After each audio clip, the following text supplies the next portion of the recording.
Welcome to Library Out Loud. I'm Erin Dodge, Communications Specialist with the library. Today I talk to Lois Bollenback and Jason Lien, and we're talking about the Spokane Regional Transportation Council, SRTC for short, and we're talking about the long-range transportation plan that they're working on now, what's involved, why it's important, and how you can get involved. So keep on listening.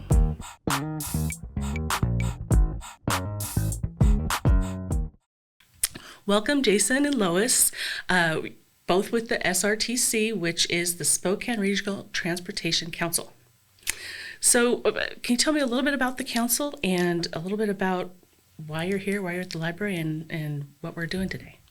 Sure. So the Spokane Regional Transportation Council is a grouping of representatives from around Spokane County as a region, and we come together each month to talk about and prioritize transportation issues, concerns, plans for the entire region. So it includes Spokane Transit, the Department of Transportation, Right. representatives from the private sector, as well as elected officials from around the county. Okay. And you guys are working on what's something called the Metropolitan Transportation Plan. And I like that you've people, MTP, there's could be a lot of alphabet soup. We even have it here at the library. But you've called it Horizon 2050. So can you give us an overview of what that is? That's a long-range transportation plan. What goes into that? What is that about? Yeah, certainly. So Horizon 2050 is, as you say, our plan that we're working on for long-range transportation planning. As something that we revisit every 4 or 5 years. Okay. So our current plan is known as Horizon 2045. So the next logical step is Horizon 2050. Sure. So we'll be building on that work that was done 4 years ago. And we look at transportation needs on our system, look at growth and demand on the system, and as we talk about what those needs are, we can help identify projects that are important for the regional system over the next 20 plus years. Okay. We employ technical tools such as a travel demand model, which looks at forecasted growth and where demand on the transportation system might be. So as construction happens and more apartments and houses are built, you guys are looking at that growth and where new traffic is going to be. Exactly. We're forecasting population as well as employment, because those are the things that really drive travel demand. Yes. We look at land use, where people are going to be living and working. Okay. And then we put all of that information, as Jason mentioned, into a travel model. Okay. That simulates or estimates, forecasts what's going to happen on the transportation system and where we have demand. And then we talk about how we're going to meet those demands. Okay. All right. And so what are the biggest transportation challenges in the region and in the next 20 or 25 years? So there's really two issues. The first, I would say, is funding. And everybody says they need more money to do what they're doing. Mm-hmm. But in regards to transportation, most of the funding that we get is based on a pennies per gallon gas tax. Okay. And that gas tax hasn't been updated since 1993. Oh, wow. Right? So 30 years, inflation has gone up. The cost of everything, including building roads, absolutely, is much more expensive. But the gas tax hasn't increased. Okay. To compound that, more people are driving more fuel-efficient vehicles and electric vehicles. Okay. And there's no gas tax that comes with that, or less. So even as demand is growing, the revenues are not. Okay. And in the next few years, depending on the rate at which EV vehicles are deployed or purchased in the market, we think gas taxes are actually even going to start to decline. Okay. So it's pretty significant, and there are challenges and solutions to that are being explored here in Washington. The second issue is related to safety. Okay. Our highways and driving and just walking around our communities is getting more and more dangerous. Yes. We're trying very hard to understand why that is. But around the nation, roughly 45,000 people a year are killed on our highways. In Spokane County as a region, obviously it's significantly less, but those trends are trending upward. Okay. And we're working on trying to tackle that between driver behavior, Right. law enforcement, Yes. safer roads, technology. There are a lot of ways to make that better, but right now it's getting worse. Okay. Okay, so those are some big issues, big challenges to work on. And so how does the SRTC determine like what to prioritize in these plans? Yeah, so we as an agency right now, as part of our long-range plan update, are doing a needs assessment. Okay. So we're having conversations with all of our local jurisdictions. We're also having conversations with the public about their needs and concerns. And that will help us identify, well, I guess first off, the larger array of potential projects. Okay. And that can include things like Lois mentioned, things that can focus on safety. And one thing I should mention is that we do focus on all modes of transportation. So Okay. we do look at the roads and bridges and vehicular traffic and things of that nature, but we also very much focus on transit and Okay. also pedestrian and freight and walking. And so Bicycling? Yeah, exactly. Okay. Yeah. So across all modes, and we consider what are the facility needs across those modes. Okay. A lot of times the interaction between, the pedestrian and bicyclists and traffic is where you get some of those more serious safety concerns. Right. So that's something that we certainly focus on as well. But getting back to how we look at projects, so once we have this sort of understanding of this large need out there, which there really is, and we kind of know that, and that we can help inform that with our conversation with our partners and with the public. We have guiding principles at SRTC that have been approved by our board of directors that help guide our decisions, and they look at projects through the lens of these different criteria, and I guess I won't step through all of them, but it ranges from things like economic vitality to safety to quality of life, to also cooperation and leadership, different elements that we think about the projects that are regional in scope, and how they can help improve the transportation system through the lens of those guiding principles. Got it. And then I think as projects meet the different criteria set about through those guiding principles, then those are the types of projects that can be more elevated, I think. And then we have that conversation with our board of directors and through a public process to decide, what are our priorities. Okay. And so talking about the public and their input, what role does that play, and how do people get involved, and how do they find out how they can participate? Well, yeah, that's one of the reasons we're here today. So, Okay. so we're doing some public outreach activities over the next few months. There's a variety of ways you can participate. Okay. One thing, just to start, a person could go to srtc.org and find out more information about Horizon 2050 and some of the activities that are coming up. Okay. We have some public workshops that are planned. One of them here where we're at today at the Spokane Valley Library. Yeah. On April 1st. April 1st, yeah, the evening of April 1st, we'll be here to share some information and interact with folks who attend. We also have a survey that's live right now that people can take online. That's also accessible at srtc.org. Great.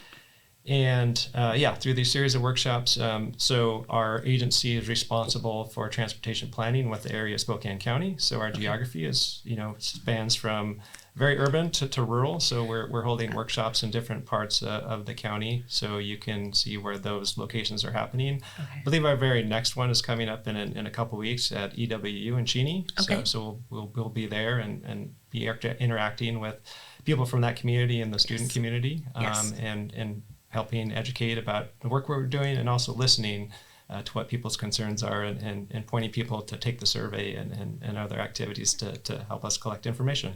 Great.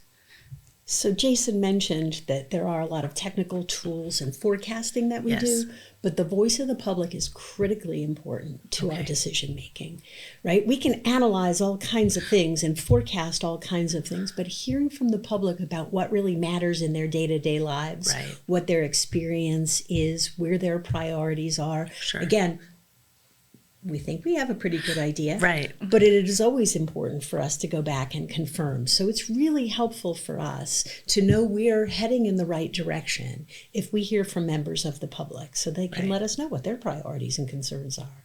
Right. And so I know that there's some areas of growth throughout the county where maybe the roads aren't really quite up to handle those new houses, those new apartments, and you guys have an eye on that. But it also, if you hear it from the public, that's helpful too. And we can help let the public know what sort of things are happening, Okay. where we're expecting growth, and why we are choosing the projects we are choosing. And that way, again, it's a back and forth conversation about what we're doing so that people understand where that growth and development is expected and why we're prioritizing the things we are. And then they can give us a bit of a reality check on whether they agree. Yeah. Do you have a green thumb? Are you new to gardening? No matter your skill level, every season is gardening season at the library. We have an extensive collection of gardening books and online resources that can plant the seeds for new ideas and help you cultivate your indoor and outdoor projects. We also have seed libraries. Our Take and Give seed libraries are currently accepting donations of vegetable, herb, and flower seeds. Bring your heirloom seeds into a library to share with other gardeners for spring planting. Learn more today at scld.org.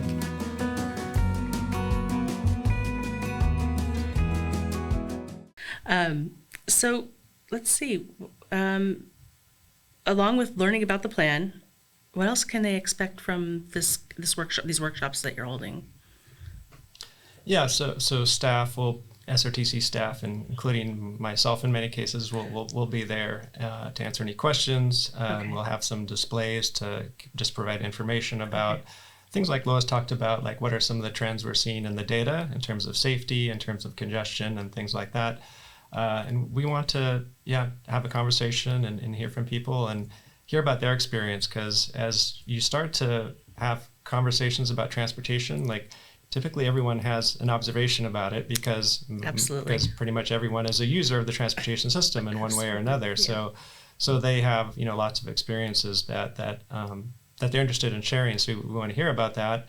We also have some exercises where we will talk about, here is what we project, maybe some of the different areas that we will be spending money in the next 20 years. And those can be categories such as new construction, maintenance preservation, active transportation, so those bicycling, and pedestrian modes, also transit, and hear from folks about where they think the money should be spent. So what are your priorities in terms of some of those areas that money should be spent? So of course, there's, Lois alluded to that there's only so much money to go around. So that's what makes this planning process important, is that we want to make sure that we're making intelligent decisions and wise decisions about where those investments go. And so when you have a plan going and it's a 20-year plan, have you guys ever had to sort of pivot, or is that why it's like every 4 to 5 years you kind of redo of the plan for, I'm just imagining maybe there's growth in an area like, oh, we didn't know they were going to be building homes there.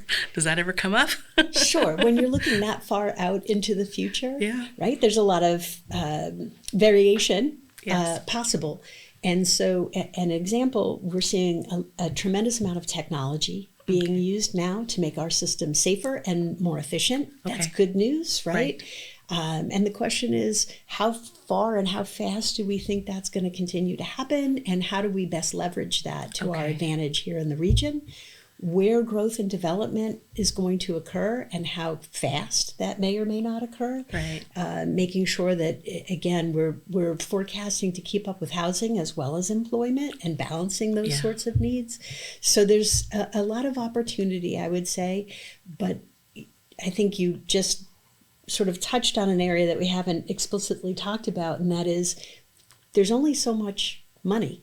And time. Right? And we've talked about the fact that funding is already constrained. In order to develop a plan, we have to right size it to the amount of money that we expect to be available, right? So we are fiscally constrained is what they call it. Otherwise, it's not really a plan, it's a dream. It's okay to dream, but you have to bring some of that back into reality as well. Yeah, the dream in the 80s was hover cars, right? Well, we are seeing a move to autonomous vehicles, but it's still a ways off. And there's still a lot of apprehension. And on snowy days like this, there's a lot of question about what that would look like. Absolutely. All right. Well, anything else we haven't touched on? Why should people get involved, I guess, is like kind of the big question. I think, that maybe somebody's thinking, why do I want to come to this? Well, again, I think there's probably two good reasons. One is to let us know what your values are, what your priorities are, what your concerns are, so that they become, we can incorporate those into our plans. Yeah. The second is to learn about what's happening. Right? So this has got to be a two-way conversation where we get to listen to what people want and need and reflect that in our planning. And they get to learn about what we think is going to happen in terms of technology, funding, growth, and development. So a good exchange that is important because transportation is such a critical part of our community. Okay. That last thing you said, I think, is really important because before meeting with you and your other colleagues, I didn't really give transportation much thought. It just is something that people get to complain about, right? But it's quite critical. It's critical to, like you said, our jobs and where we live, but it's critical to things like your health care, because can you get to your doctor or your hospital? Can you get your medicine? Can you, how can you just live your life? Can you, so. How your kids get safely to school, Absolutely. How you get to the new job that you want to apply for, Absolutely. What happens as you get older and your sight or your mobility becomes limited. Right? So Spokane Transit plays a big role in making sure that people can continue to live full lives as they get older and their ability to drive is limited. And so transportation sort of underpins all of that. Like it's critical, along with like water and power. It's right there. It's and there's people working on these systems like ourselves and many of our partners, and I guess it's good to know that if maybe you don't have to think about it, it's working well, but oftentimes we need to be continuing to think about how can we improve things, how can we make it better, where things aren't working well, how can that be addressed. And so the transportation infrastructure, I guess you could say, like a library, is a public good. And largely it's funded and projects are created in the public sphere and delivered by public entities. So that's, for that reason and other reasons, that's a good reason for a person to think about it and care about where those investments go and how those improvements take place over the next 10, 20 plus years. Right. So I kind of feel like if anybody's ever complained about traffic or the streets or the technology that come with transportation, maybe they should come and to one of your open houses, see what the plan is, hear about the plan, give their input, and just get more familiar. Because if you care about it, you're a great person to come and get involved. And it may be a good opportunity, too, just to find out what's going on. What's happening with the NSC? What are the plans that are unfolding with Spokane Transit? This will be an opportunity to sort of get a taste of all that's happening in the region. Great. Well, great. Thank you so much for being here today and having this conversation, bringing this program out so people can learn more and give input, and for all you guys do to help the region. Can I mention one more thing? Absolutely. You asked earlier how people can participate, and certainly we would love for folks to come out to our events that we're holding, the public workshops that we're holding. But at the end of the day, everybody can participate in whatever way works for them. Okay. Right? That can be visiting our website, srtc.org. It can be taking the survey. It can be calling our office and asking a few questions. If somebody wants us to come out and speak to their club or HOA, we're happy to do that. That's great. Whatever is the most convenient way for somebody to have meaningful engagement is what we want somebody to be able to do. If that's just popping off an email because you already have all the answers and you just want to tell us what to do, that's good too. Okay. We'll take it all. Well, that's good to know. The HOA information, that I'm sure there's several that would take you up on that. Sure. We've visited bicycling clubs, HOAs, neighborhood councils, PDAs, all different groups, and we're happy to do that. Yeah. Just an anecdote to go along with that. So we started our public outreach activities, and so last Saturday we had a table at the Lunar New Year celebration. Okay. And that was a very active event, and a lot of people came up and talked to us that day. And there was a person who was from a local business association, and they asked, "Hey, can you come talk to us about that?" I was happy that they reached out to me to do that. So that's the type of thing that we're certainly willing to do, is to come out to your neighborhood association, your chamber of commerce, whatever. I was just thinking Chamber of Commerce when you said business association. Just give a talk or and have a little bit more detailed information that we can relay to any of those groups. So my contact information is also on that SRTC.org. If you go to the Horizon 2050 page, there's some contact information. So you can reach out, like Lois said, phone, email, etc. And if you forget which order the letters go in, we're going to have that link in the description of the podcast, so they can just go there and click on it and get right to you guys. Great. Thank you so much. Thank you. Thank you.